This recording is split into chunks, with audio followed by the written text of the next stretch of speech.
you have a son and a daughter. I have a son and a daughter. When you're seeing them as teenagers now, one is a teenager, one is yet to be a teenager.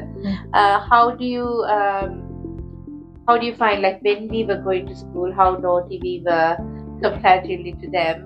What do you That's a complete different generation, isn't it? Like, for them, it's all about everything's online, social media. That's their life now.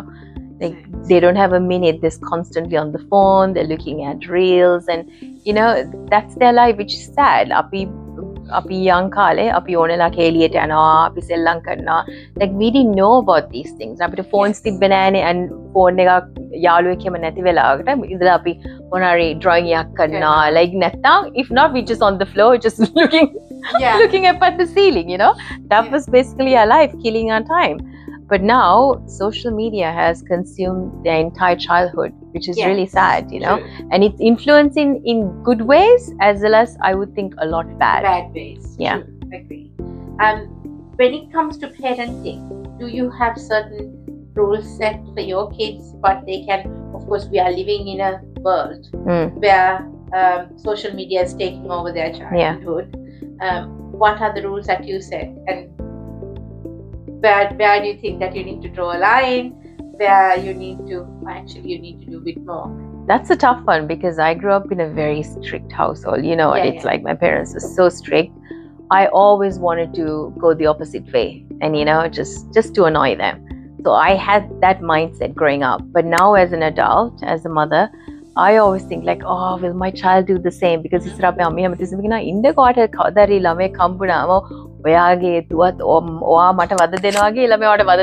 like thinking, oh, hell no. I always look at Kezia and I go, you better not. But I'm still strict with her. Like, certain areas I'm strict with, and I also think that's because of my mom's influence on me.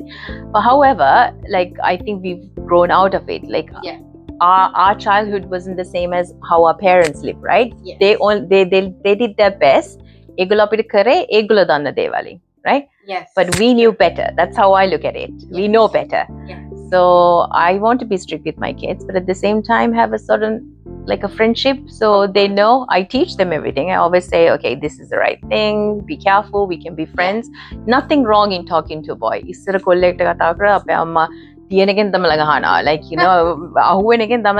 but now I'm like, no, I'm not going to do that. You can have friends, you can talk, but there is a time when you're emotionally mature enough to have a relationship. Go ahead. There's nothing wrong in that. Yeah, of course. How about for you? For me, well, I don't have that problem yet with Caitlin. I'm sure that that's something I will face eventually, right? She's only 11. Yeah. But with Joel, I gave him the option of having a phone when he went to secondary school, and all of that. But then I had I could say, a lot of people may disagree with me, I had quite strict rules. 8 o'clock your phone needs to come to my room. So is your Xbox and the laptop. So none of the devices are allowed in the room. Till he did his GCSEs. Now I'm not bothered. He's doing his A-levels now. But and meanwhile, he was allowed Snapchat, Instagram, and TikTok. I have his Snapchat, Instagram, TikTok on my phone. When he was young, I think it's super important, especially considering I'm really glad that I kind of did that type of thing. Because I don't think, even though they're not emotionally matured enough to handle those things up to a certain age. I think after 15, he knew what he could say, what he couldn't say. Always I guided him what to do and what to say, what not to say in social media. He also got in trouble from school, you guys. Where he made a song called Crying Boys, and he posted it on YouTube. Being an ethnic minority in a country like this, his defense was that if people used to call me some sort of racially, like he would take ownership of it and he made that song.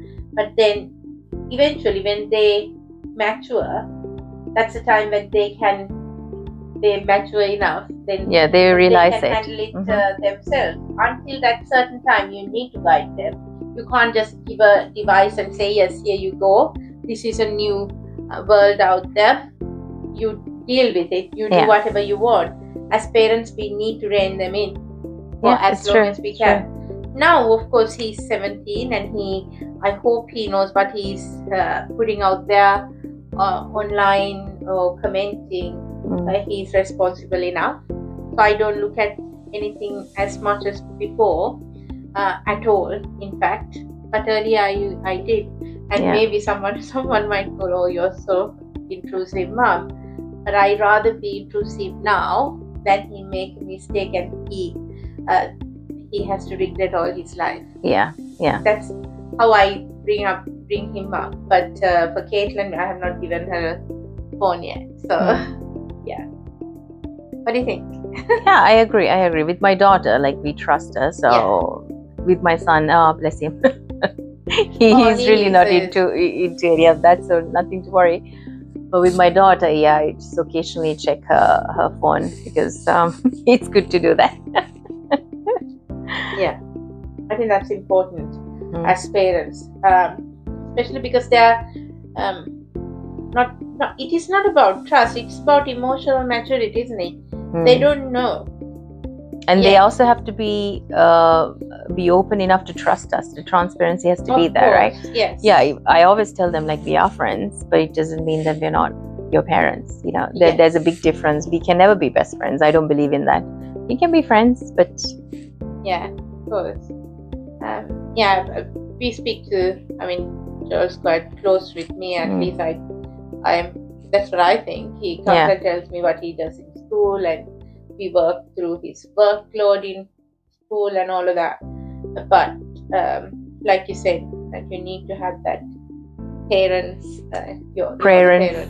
friend relationship, but there's a thin line between that. Of course. And I think parents need to be a bit more involved in kids' life. I see a lot of parents are not involved in kids' life. It's just because it's so easy when you have your phone to get distracted, and then you sometimes don't want your kids around. Believe me, sometimes I don't. After work, I just want to, doom scroll a little bit. And it continues for a few hours. Yes. Then sometimes Caitlin would come and ask me something. Oh, can you please give me a break? But then I quickly realized, oh no, I'm here for them. I got to do. Just let me leave the phone. So I actually leave my phone as soon as I log off normally from work, and I take the phone back maybe around 9:30 to my hand. That at that time they are on their bed. So those are the ways that we raise our kids here, and interesting stories from our childhood. So if you have any, just leave a comment.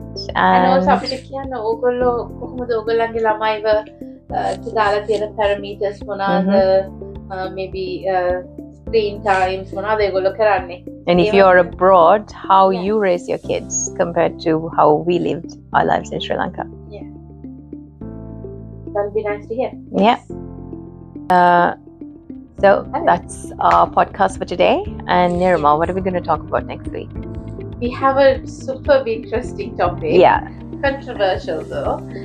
It's all about religious leaders, maybe in Sri Lanka. Some call them prophets, some call them maybe Jyotishavediyo කියනවා, සමහර අය මෑණිවරු ඉන්නවා, monks ලා ඉන්නවා.